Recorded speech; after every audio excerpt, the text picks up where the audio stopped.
Guys, what's up? It's me, your boy Oscar, and today we are gonna be playing. We are gonna be actually not playing something, reviewing my phone collection. Yup, you heard me. I am showing myself. If you don't already know what I look like, but yeah. So let's lay all my Android phones out, and yeah. First one, we're starting up with the Samsung Galaxy Ace. Now, as you may know, this is the back, this is the front. It's a pretty basic phone for 2011. It was basically the budget version of the S1. But the thing is, it's nice and compact. Let me show you why, and let me show you how. Just took apart the phone very easily. We've got the battery here, as you can probably tell. We've got the actual phone.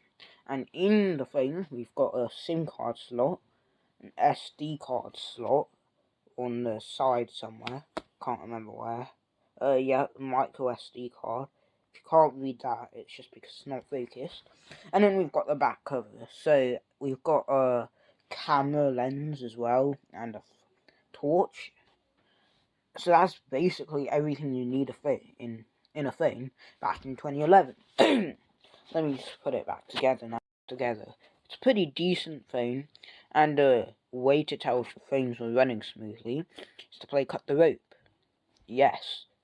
And if your phone could play Cut the Rope, then it was a decent phone. Nice. Anyways, next phone. Samsung Galaxy S5. Back in 2014, this phone was absolutely beast, and the performance was pretty good. So was the resolution. And I'm not saying it's a flagship, I'm just saying it was a high-end mid-range phone. And so, this phone essentially was also compact. Like this. Okay, so, there's no back cover for it because I lost it ages ago. Because it was, lost. But, we've got the battery, camera, we've got SD card slots, SIM card slots, and as you probably may notice, it's actually a little bit more cut straight than the Ace. And that's because they changed their design to more flat designs. So, I mean, pretty high standards, it was working pretty well back in the day, but sadly not working anymore. So yeah, this was a pretty good phone back in 2014. Next phone. Okay, now we've got the BlueSonic L3. This was a pretty good phone back in the day. 2015. And you may notice something odd. Yeah, it's rectangular. Because all those stereotypes about phones being rectangular actually came true. Because that was just the design back in the day. People wanted rectangular phones, but I don't know why. It just makes them look stereotypical. But anyway, let me take off the back cover so you can see what it looks like. It's pretty neat, not gonna lie. So I just took off the case, and this is a plastic case, not like a rubber case like you usually get. And it's got a screen protector for the back. All these scratches are in a screen protector. I know, it's protective because it's my rarest phone, and I mean, you can search it up if you like. No results. Like, this phone is an absolute beast, and if you're thinking of buying it, go ahead. By all means, you can buy it. I'm not recommending it if you can actually find it, that is. So yeah, so the case back on, pretty high standards, and yeah, again, pretty cool. Next phone, please. Okay, we've got the Samsung Galaxy A10s. This phone, a bit crappy, not gonna lie. Back in 2019, this was Samsung's specifications of low standards. Like, for a cheap mid-range phone that people wanted to buy, this is just not right. Like, the design, I mean, is definitely something else. Yeah, not a quad camera, sorry, it's a double camera, or duo camera. But, yeah.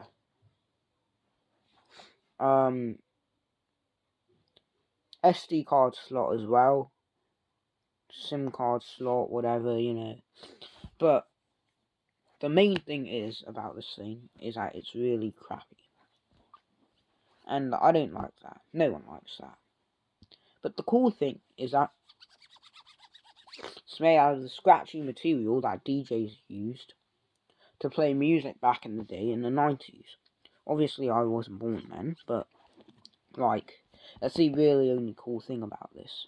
It's a dual camera, you know, got your flash LED. Not much, but yeah. Charging port, still use micro USB, as you would expect for a low mid-range phone, right? Yeah, I'm getting this out of the way. Next phone, please. I don't want to see this again. We've got the OnePlus Nord, and you may tell, yes, this is an actual OnePlus. Smooth design, got a quad camera this time. It's not made out of any of that scratchy material because it's actually really smooth. And yeah, it's got this really nice design, dual camera at the front to take better recordings. And, you know, it uses USB-C. Pretty decent phone. 90Hz, 180p resolution. Anything you'd expect for a phone made in 2021. So, yeah. Pretty decent. And it's got this nice shine to it at the back. Which I do like, because it gives this modern vibes looking phone. And it just makes it look fancy. Yeah. Good phone overall. Next, Motorola G10. A little bit smashed, I know, but it just came this way. So, yeah. And, it's just not that bad of a phone, at least it's not the A10s. Resolution a bit lower than the mid-range phone. But, you know, it's still pretty decent phone. And yeah, let me just take off the case so you can see what it looks like. What I do like about it is, look, it has this, like, glare to it, which is actually sick. And the material is, like, really smooth. I've got a fingerprint sensor here, which is actually quite decent for a phone that is mid-range. And yeah, it's got a quad camera again, with a flash LED and a 48 megapixel camera. Anything you'd expect for a mid-range phone, nothing too crazy. So let me go ahead and put the case. This is back on, you know, high standards again. So yeah, let's move on to the iPhones, because those phones were really revolutionary. Let's go. Before, we're going to lay them out one by one. Okay, so starting off, we've got the iPhone 4S. Yeah, the back is shaded, but it came that way. So, basically, this phone was actually revolutionary. Like the Ace in 2011, it was still a mid-range phone, but still, it had everything that you needed it to do, and yeah, pretty basic, but pretty cool. You know, iPhone 4S, you know what the S stand for? No, no, no, no.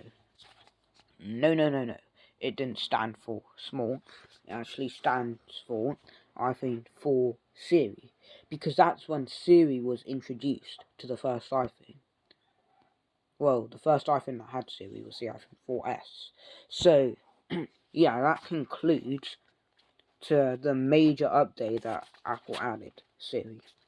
People were actually happy about that because they had a voice assistant to talk to, finally, and answer their inquiries. Overall, they still used back in the day, it still used a 30-pin connector. Resolution, not too shabby, you know. And just made of, what is this, titanium again? Steel? I'm just gonna say it's like made of steel and titanium, I think. Or was it glass? Glass and steel, I think, yeah. But, anyways, had a pretty decent camera. I'm not gonna lie, this thing was, I don't know, there's just something, a sensation about this phone that, like, I don't know how to explain it. Had a SIM card slot as well. Nostalgia feeling here. But yeah, next phone. So the next phone we have is the iPhone 5S, and this time it actually did stand for small, but it's actually a pretty good phone. Wanna know why? Because the specs were ramped up by a whole bunch, and so was the home button, which was actually the first home button to have a fingerprint sensor. And you may be wondering, how does the iPhone 5S have a fingerprint sensor? It's really old. Well, let me tell you something. Phones back in the day had fingerprint sensors because they were quite advanced for us back in the day. And they also ramped up the performance on this bad boy by a whole new level. Again, camera's pretty decent for a phone that was made in 2013. No cracks on the back this time. And yeah, it's just a pretty good phone in general. Not too shabby again. I mean, would I recommend this? Yeah, I mean, I'd recommend this actually. It's not too bad. But, I mean, would I recommend this to a person who's looking for a phone that can game? No. But, to be honest, great fun having this phone. Next phone. Yeah, I don't know if I want to showcase this. Got the iPhone 6S. It's got a smashed camera. I don't know if you want to know why. The back added 6S because it doesn't say, obviously, but so I coloured in this for some reason. But anyway, it's because it's not that good condition. But we've got where they introduced the lines to the design, which is really cool. And it's a really good phone. And you know what made it good? It was revolutionary. Did you know that because of the iPhone 6 and 6S, they sold 220 million copies? And that's the best-selling smartphone ever. Because it was so revolutionary, so good that loads of people wanted to buy it. But the iPhone 6 and 6S was also known for exploding on impact. Yeah, I know about this one, Chief. I mean, as I was saying, exploding on impact, this is what I mean. It exploded on impact and the whole screen came off. Like, look at that, bro. Look at that. I was trying to tape it back together because it just wouldn't stay because the battery was too big. And then the battery deflated and then yada yada yada. But it was actually still charging, but it just wasn't really turning on. Like, it was still showing the low power mode symbol, but it just wasn't turning on. This is what iPhone 6S is known for, and 6. It was mostly the 6, but 6S as well. But, you know what? Because if you leave them on a cool pace for a long period of time, they can explode. So, yeah, but this phone was a huge success. Got it? Get it? I mean, get the joke? Success. Well, terrible joke. Sorry about the joke, but we're here with the iPhone 7. This phone was truly a mad beast. Don't look at that writing. But as you can see, it's got a sleek design, with the camera being not only bigger to take wider pictures, It's got a better flash, got a better design, smoother design. The home button no longer clicked. Like if you compare it to, for example, the iPhone 5S, listen. And if you compare it to the 7, it just doesn't click. Because it was smooth for Touch ID, and so you didn't have to click it. And also, one thing that I noticed is that the SIM card slot is actually on the other side. So that's cool. And also, camera specs and performance was ramped up to a whole new level again. Like, I'm not even joking. From the 5S, this was a big upgrade. But from the 6S, again, not so much ramped up, but still, pretty good phone. Wanna know why? It didn't explode on impact, but instead, it did a life-saving game changer. Wanna know why? It stopped a flipping bullet. I'm not even joking. It stopped a flipping bullet, and after that, it actually still worked. I'm not even joking here. You guys are going to be like, stop the cap. But I'm not even joking. Research it. Search it up. But yes, do I recommend this phone? To be honest, it's a good phone to have. It's pretty good. But if you're looking for something similar, just get the 6S. Beep.